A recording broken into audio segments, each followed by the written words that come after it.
Bonjour à tous, je suis Jean-Paul Gélin, professeur de droit public au sein de la prépa ISP et je vous propose dans cette vidéo la correction du sujet de droit public du concours complémentaire de l'ENM pour 2024. Alors, ce sujet portait sur le contrôle de la loi. En apparence, nous pouvons dire que ce sujet est plutôt accessible, je n'irai pas jusqu'à dire simple. Il permettait de mobiliser beaucoup de connaissances, néanmoins, il présentait très vraisemblablement un élément de complexité. Pourquoi? Quand on lit un tel sujet, le contrôle de la loi, on peut être tenté de, je dirais, traiter la question posée autour de deux axes, le contrôle de constitutionnalité des lois, le contrôle de conventionnalité des lois. Cette présentation, ce plan simple, est très vraisemblablement acceptable. Il ne peut-être permettait-il d'obtenir, avec de solides connaissances, la moyenne. Il présente tout de même quelques, je dirais, vicissitudes. Tout d'abord, à l'évidence, une telle présentation va être déséquilibrée. La partie sur le contrôle de constitutionnalité sera de toute évidence beaucoup plus longue que la partie relative au contrôle de conventionnalité. Or, ce déséquilibre structurel au sein de la copie est à éviter. Deuxième difficulté, il ne prend pas en compte l'étendue du programme.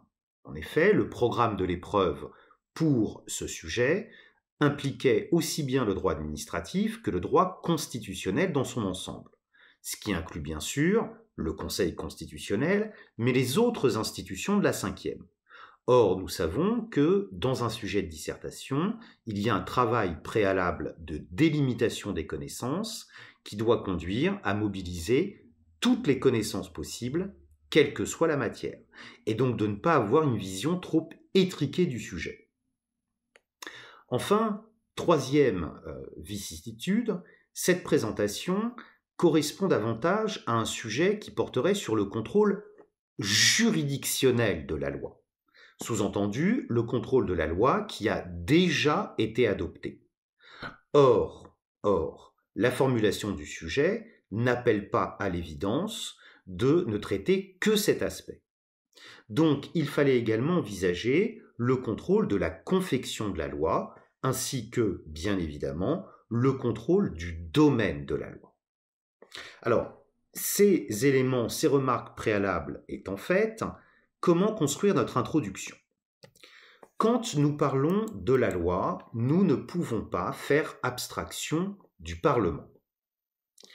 Et il y avait un lien à faire entre le contrôle de la loi, qui est une manifestation du déclin de la loi, avec une autre manifestation de la Ve République, qui est le déclin, cette fois-ci, du Parlement. Ce déclin du Parlement, il est, je crois, très bien exposé par le président Jacques Chirac en 1995, lorsque, à l'issue de son élection, il s'exprime dans un discours à Épinal. Que dit-il? Il dit « Le Parlement s'est transformé en chambre d'enregistrement, légiférant à partir de textes d'origine gouvernementale, sans véritable marge de manœuvre. Son pouvoir de contrôle a été découragé par une administration sûre d'elle et dominatrice. » Les mots sont lourds. Le Parlement est une chambre d'enregistrement, on peut difficilement faire plus péjoratif, puisque le Parlement, c'est normalement le lieu où l'on débat. Il légifère à partir de textes d'origine gouvernementale, car nous savons que le gouvernement maîtrisant la procédure législative, eh bien nous constatons sous la Ve République que 8 à 9 lois sur 10 sont bien d'origine gouvernementale.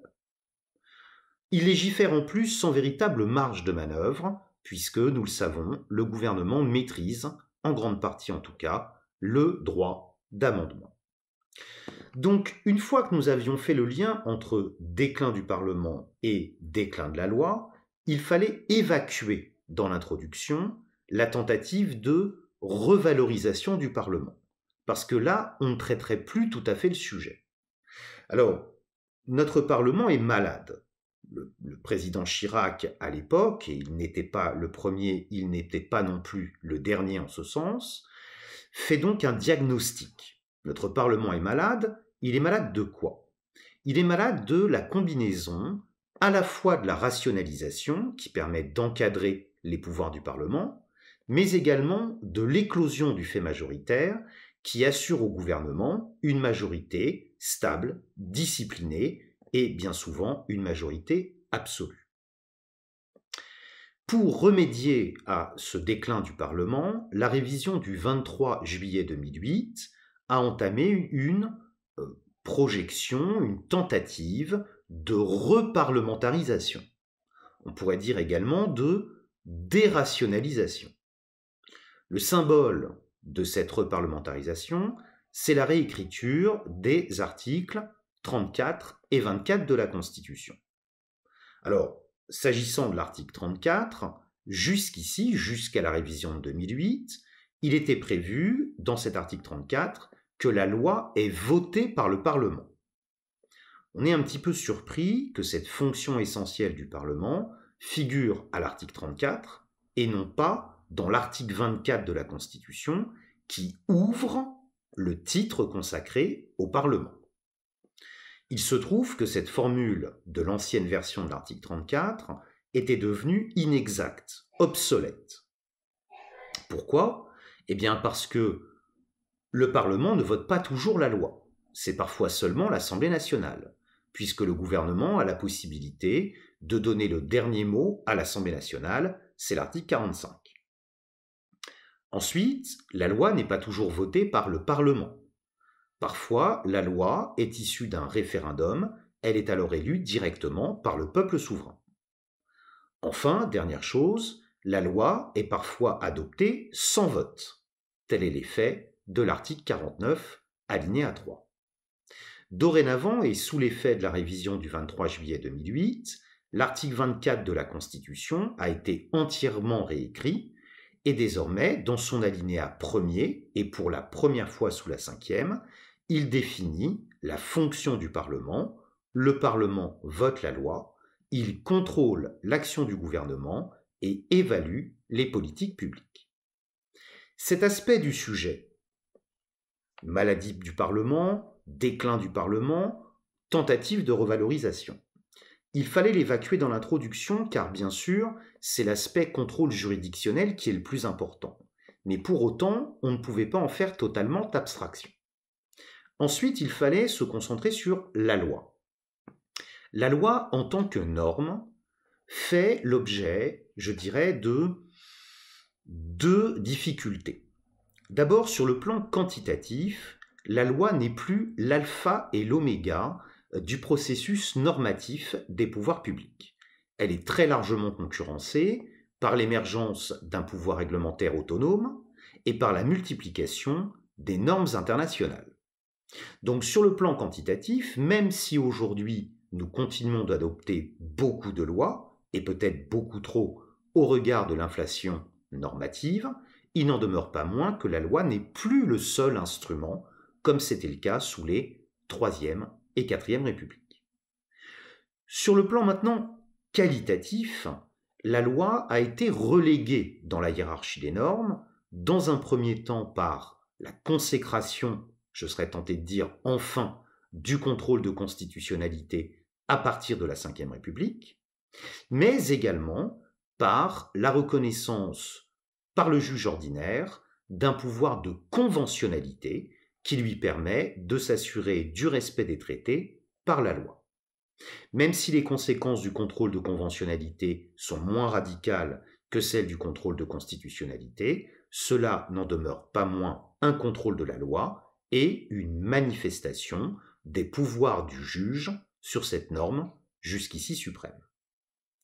Une fois donc que nous avions présenté ces éléments dans l'introduction, il fallait trouver une orientation, un fil conducteur, une problématique. Eh bien, ici, nous avons fait le lien entre déclin de la loi et déclin du Parlement. Et grâce à ce lien, eh bien, nous pouvons envisager notre sujet sous l'angle d'une relégation de la loi qui accompagne une relégation du Parlement vis-à-vis des autres pouvoirs, aussi bien exécutifs que judiciaires. Pour répondre à cette question, il était possible d'établir un plan. Alors, je l'ai dit dans les remarques préliminaires, encore une fois, un plan, le contrôle de constitutionnalité de la loi, grand 1, et grand 2, le contrôle de conventionnalité de la loi, était un choix qui pouvait être acceptable, mais qui, selon toute vraisemblance, rendait très difficile l'obtention d'une très bonne note. Donc je vous propose moi une autre option, avec tout d'abord grand 1, le contrôle de la loi, expression du parlementarisme rationalisé, expression donc de l'encadrement des pouvoirs du Parlement, et grand 2, le contrôle de la loi, manifestation de l'émancipation des juges, qu'ils soient constitutionnels ou bien encore ordinaires. Donc, grand 1, le contrôle de la loi, expression du parlementarisme rationalisé. Ici, nous avons deux idées. D'abord, la maîtrise du gouvernement sur l'élaboration de la loi, sur le processus législatif.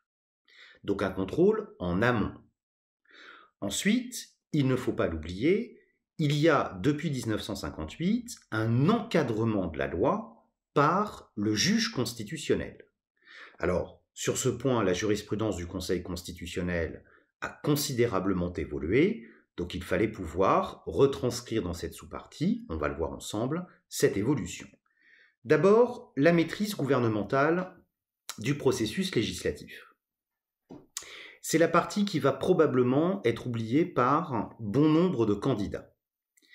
Cette maîtrise gouvernementale, elle se situe tout au long de la procédure, c'est-à-dire dès le stade de l'initiative, mais également au moment du vote des textes, que ce soit les amendements ou que ce soit la loi. Alors, au stade de l'initiative, nous constatons une prépondérance du gouvernement dans l'initiative législative. Nous savons, article 39 de la Constitution, que l'initiative législative appartient à la fois aux membres du gouvernement et aux membres du Parlement. Il se trouve que, malgré ce partage apparent, le gouvernement dispose d'une véritable maîtrise sur, notamment, l'inscription à l'ordre du jour. Alors c'est l'article de la Constitution qui, dans ce développement, était le plus important, l'article 48. Il était nécessaire ici de rappeler l'évolution de cet article 48. Pourquoi ? Parce qu'à l'origine, selon le texte de notre Constitution, l'ordre du jour est prioritairement fixé en fonction des projets de loi. Ce qui veut donc dire que, et même s'il ne faut pas tomber dans la caricature, si le gouvernement a suffisamment de projets de loi à présenter, alors l'ordre du jour peut être intégralement consacré à la discussion et au vote de ces projets. Ce qui donc, hypothétiquement, peut réduire à néant le travail des propositions parlementaires. Il se trouve que c'est en grande partie en raison de cette, je dirais, maîtrise de l'ordre du jour que, sous la Ve République, au XXe siècle en tout cas, on fait le constat que 8 à 9 lois sur 10 sont d'origine gouvernementale. Et c'est la raison pour laquelle une première réforme va intervenir avec la révision du 4 août 1995. La révision du 4 août 1995 avait introduit les fameuses niches parlementaires qui réservaient une séance par mois aux propositions de loi. Seulement vous comprenez bien qu'une séance par mois, c'est très peu. Aussi, la révision du 23 juillet 2008, plus proche de nous, s'est montrée beaucoup plus ambitieuse. Désormais, l'ordre du jour est divisé en 4 semaines. 2 sont prioritairement réservés aux projets de loi. Alors vous me direz, le gouvernement a la part du lion. Oui, mais la moitié, c'est quand même beaucoup moins que la totalité. Une 3e semaine est prioritairement réservée aux propositions de loi, étant entendu ici, et c'est important de le souligner, qu'une journée de séance entière est réservé aux propositions émanant des groupes n'appartenant pas à la majorité, ce qui donne un espace, certes réduit, mais tout de même, à l'opposition.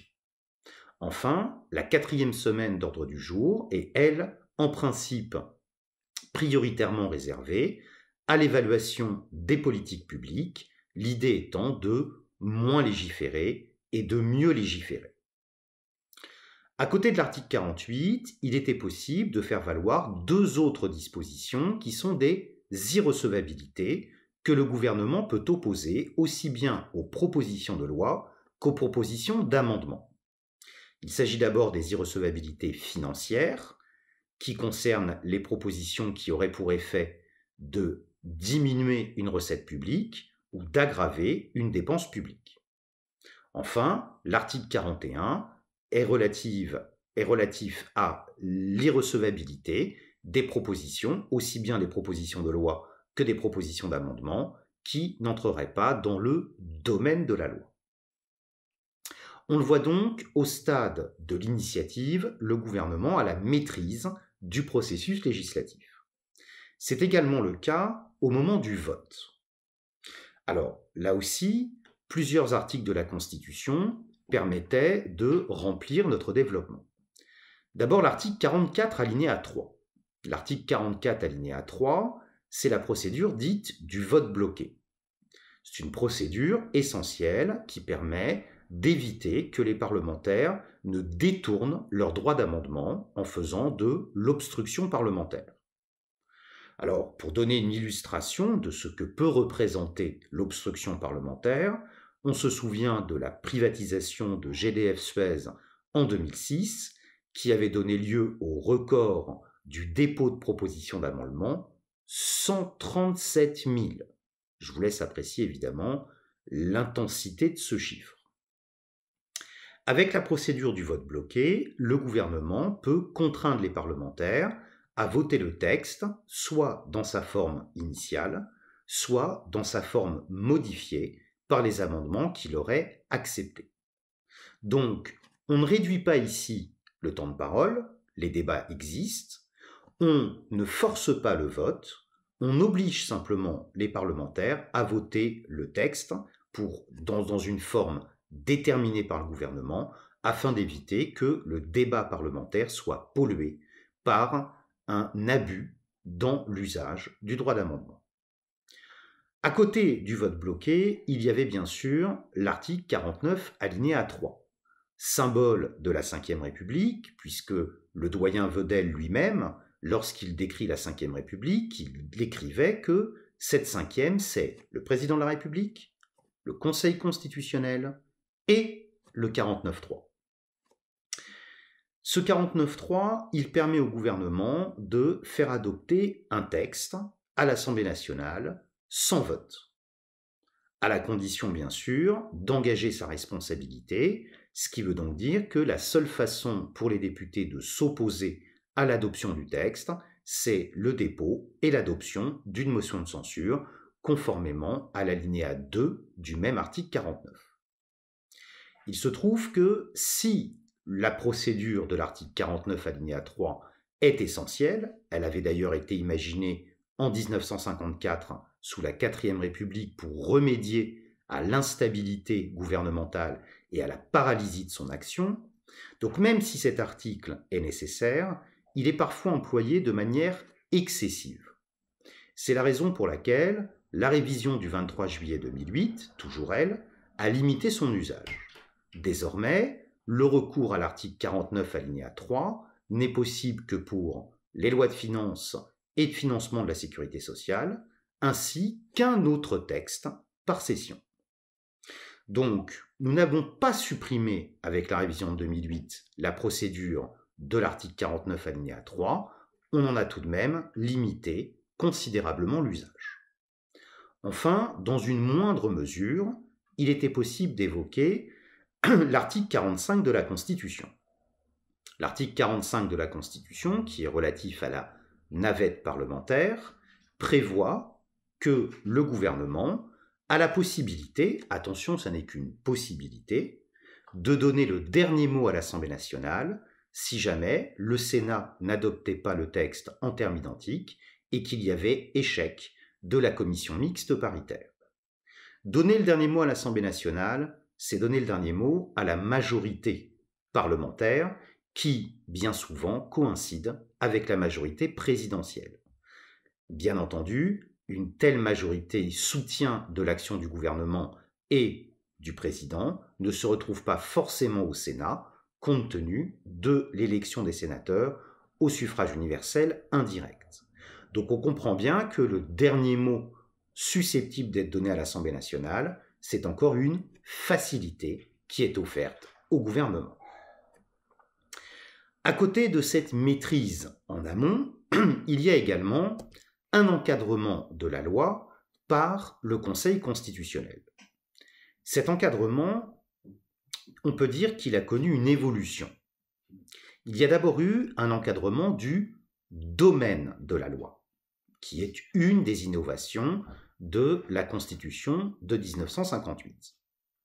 Mais le Conseil constitutionnel a sur ce point fait évoluer sa jurisprudence et est davantage passé d'un contrôle du domaine de la loi à un contrôle de la qualité de la loi. Voilà les deux idées que nous pouvions développer. Alors d'abord, l'encadrement du domaine de la loi.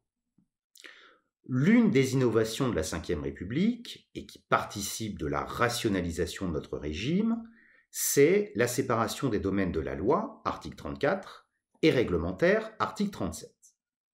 Ce qui a, au départ, été présenté comme une révolution. En effet, sous les républiques antérieures, et malgré la pratique des décrets-lois et des délégalisations, il n'y avait pas de domaine assigné à la loi. Désormais, l'article 34, divisé en deux parties, prévoit un domaine limitativement énuméré pour les lois, avec d'un côté les domaines pour lesquels la loi fixe les principes, et de l'autre côté les domaines pour lesquels la loi fixe aussi bien les principes que les règles. À l'origine, le Conseil constitutionnel est chargé de s'assurer du respect de la loi vis-à-vis de son domaine. Donc de s'assurer que la loi n'empiète pas sur le domaine désormais du pouvoir réglementaire autonome, c'est l'article 37. Le Conseil constitutionnel apparaît donc ici comme un instrument de rationalisation, ce qui justifie que nous évoquions cette idée dans notre grand 1. La raison d'être de ce contrôle était de permettre au gouvernement de pouvoir agir dans des domaines certes moins importants que ceux réservés à la loi, mais de pouvoir agir sans passer par la procédure législative. Donc, comprenons par là, de pouvoir agir sans être bloqué par une absence de majorité. Il se trouve que le Conseil constitutionnel a dans une large mesure neutralisé la séparation des domaines de la loi et du règlement. En effet, à l'occasion d'une décision de 1982, blocage des prix, le Conseil constitutionnel énonce que une loi qui empiéterait sur le domaine réglementaire n'est pas pour autant inconstitutionnelle. On est forcément un petit peu surpris par cette formulation. Une loi qui empiéterait sur le domaine réglementaire n'est pas pour autant inconstitutionnelle, donc une loi méconnaissant la Constitution n'est pas inconstitutionnelle. Reconnaissez que c'est plutôt surprenant. Pourtant, cette décision est justifiée aussi bien juridiquement que politiquement. Juridiquement, tout d'abord, il existe une procédure spécifique qui est offerte au Premier ministre, celle de l'article 37 alinéa 2, la procédure de déclassement. Celle-ci permet au Premier ministre de saisir le Conseil constitutionnel afin de lui faire constater un empiètement de la loi sur le domaine réglementaire et, si le Conseil, bien sûr, reconnaît un tel empiètement, il permettra au gouvernement de modifier ses dispositions par voie réglementaire. Le Conseil constitutionnel en déduit donc que dès lors qu'une procédure spécifique est prévue par la Constitution, il ne lui appartient donc pas, lorsqu'il est saisi sur le fondement de l'article 61 de la Constitution, de se prononcer sur un empiétement de la loi sur le domaine de l'article 37. Politiquement maintenant, cette décision est également justifiée. Si nous avons séparé les domaines de la loi et du règlement en 1958, c'était précisément pour remédier à l'absence de majorité parlementaire, comme nous l'avions connu sous la IVe République et à certaines périodes de la Troisième République. Or, depuis 1962, grâce à l'éclosion du fait majoritaire, le gouvernement n'éprouve plus de difficultés, ou en tout cas presque plus, pour faire adopter ses projets de loi. Donc, si un empiétement de la loi est réalisé sur le domaine réglementaire, la plupart du temps, c'est à l'initiative du gouvernement. Il y aurait donc ici quelques incohérences à protéger le gouvernement contre lui-même. Maintenant, la justice constitutionnelle a évolué. De cet encadrement du domaine de la loi, on est passé à une exigence de qualité des lois. Le Conseil constitutionnel, à l'occasion d'une décision de 1999, avait dégagé de nouveaux objectifs de valeur constitutionnelle, les objectifs d'intelligibilité et d'accessibilité des lois, qui depuis ont été complétés par un objectif de clarté de la loi. Sur le fondement de ces objectifs, le Conseil constitutionnel censure ce que l'on appelle les cavaliers législatifs. Les cavaliers législatifs, ce sont des amendements qui sont insérés dans des lois alors qu'ils n'ont pas de lien suffisamment direct avec le texte et qui, vous le comprenez bien, nuisent considérablement à la lisibilité et à la cohérence de celui-ci. La justice constitutionnelle censure également les neutrons législatifs. Cette expression, que l'on doit au professeur Jean Foyer, désigne les lois qui sont dépourvues de portée normative, les lois dites bavardes. Or, il se trouve que, selon l'article 6 de la Déclaration des droits de l'homme et du citoyen, la loi est la même pour tous, qu'elle protège ou qu'elle punisse. Le propre de la loi est donc de créer des droits et des obligations, le propre de la loi est donc d'avoir une portée normative.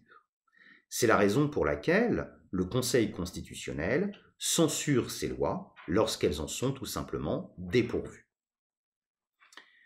Il se trouve que si l'on comprend évidemment sans difficulté la position du Conseil constitutionnel, et on ne peut évidemment qu'être d'accord avec celle-ci, le Parlement peut parfois avoir le besoin de prendre une position politique sans passer par la procédure législative qui nécessite une contrainte.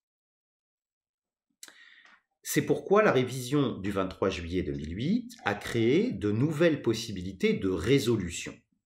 Les résolutions, elles existent dans la Constitution, notamment pour permettre au Parlement de prendre des positions sur la politique européenne, c'est l'article 88-4. Désormais, celles-ci ont, en vertu de l'article 34-1 issu de la révision de 2008, un domaine plus large. Grâce aux résolutions, et même si leur procédure est encadrée, le Parlement peut prendre une position politique qui, bien évidemment, ne peut pas avoir pour effet d'engager la responsabilité du gouvernement. Cela a notamment permis au Parlement de reconnaître dans une résolution l'existence de l'État de la Palestine. Voilà ce que l'on pouvait dire sur le contrôle de la loi comme expression du parlementarisme rationalisé. On en passe donc, grand 2, au contrôle de la loi comme manifestation de l'émancipation des juges. Bien sûr, ici, il était nécessaire de se pencher aussi bien sur le contrôle de conventionnalité que sur le contrôle de constitutionnalité. Sur ce point, ce que nous pouvons dire, c'est que dans la mesure où désormais tous les juges ordinaires acceptent de contrôler la conventionnalité des lois, il y a une diffusion. Quant au contrôle de constitutionnalité, avec la création de la QPC, ce contrôle s'effectue aussi bien a priori qu'a posteriori. On peut donc parler, grand B, de complétude du contrôle de constitutionnalité. Alors, d'abord, la diffusion du contrôle de conventionnalité des lois. Il était possible, dans un premier temps, de rappeler la consécration de ce pouvoir au profit du juge ordinaire. Un bref rappel historique était possible puisque, au terme de l'article 55 de la Constitution, les traités ont une valeur supérieure aux lois.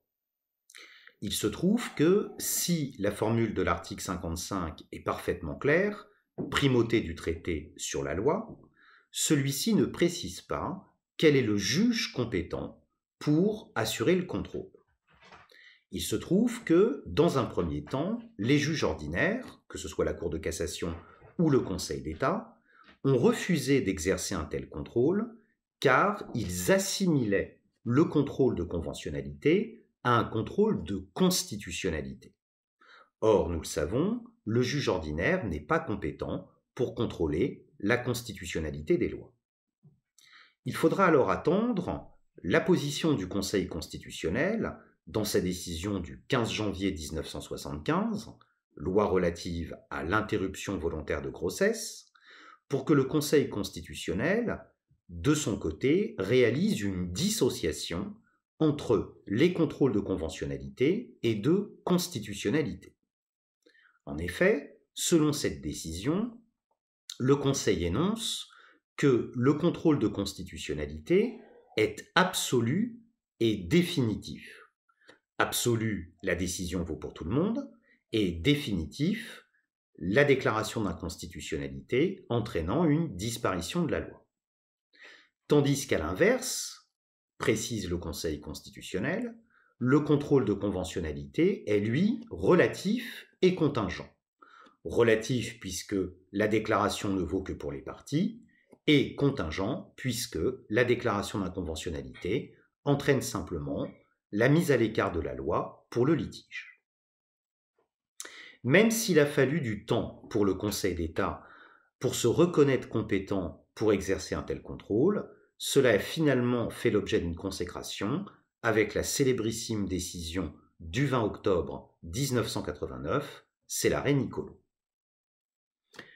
Maintenant, assez curieusement, ce qui avait au départ conduit le Conseil d'État à ne pas contrôler la conventionnalité des lois, c'était l'assimilation entre contrôle de conventionnalité et contrôle de constitutionnalité.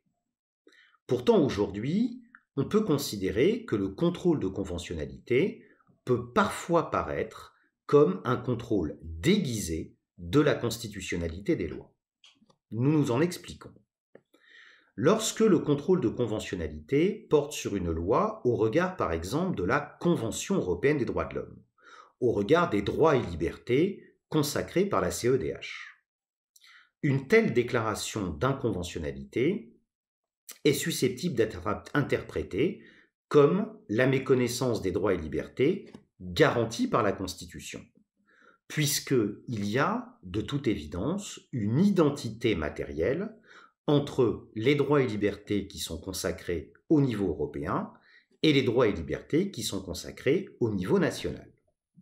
D'ailleurs, s'agissant du contrôle des directives de l'Union européenne, nous savons depuis la jurisprudence de 2007 Arcelor que le Conseil d'État considère qu'il existe dans l'ordre juridique européen des équivalents aux principes constitutionnels, de sorte que lorsqu'il est saisi d'une demande de contrôle de constitutionnalité d'une directive, eh bien, il va d'abord rechercher s'il existe un équivalent européen au principe constitutionnel dont la violation est alléguée.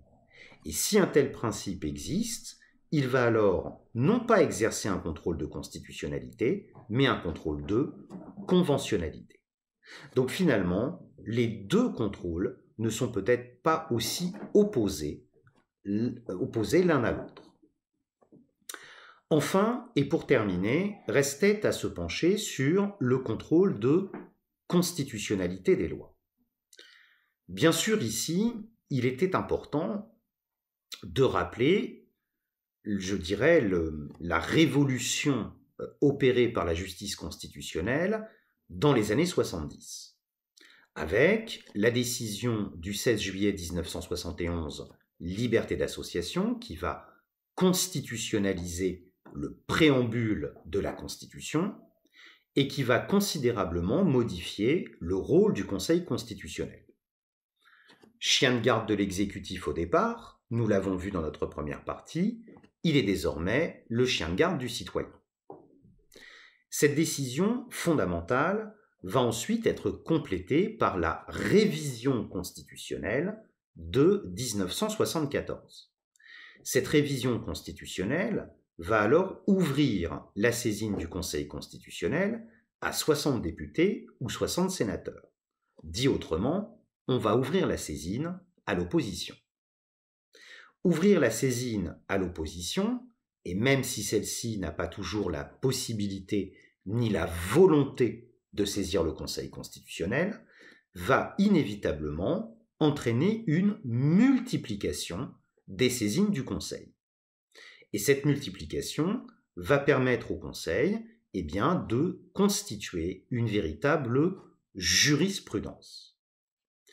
Il se trouve que malgré l'amélioration du contrôle a priori de la constitutionnalité des lois, celui-ci demeurait imparfait. Alors, imparfait pourquoi ? D'abord parce que la saisine s'agissant des lois ordinaires est facultative.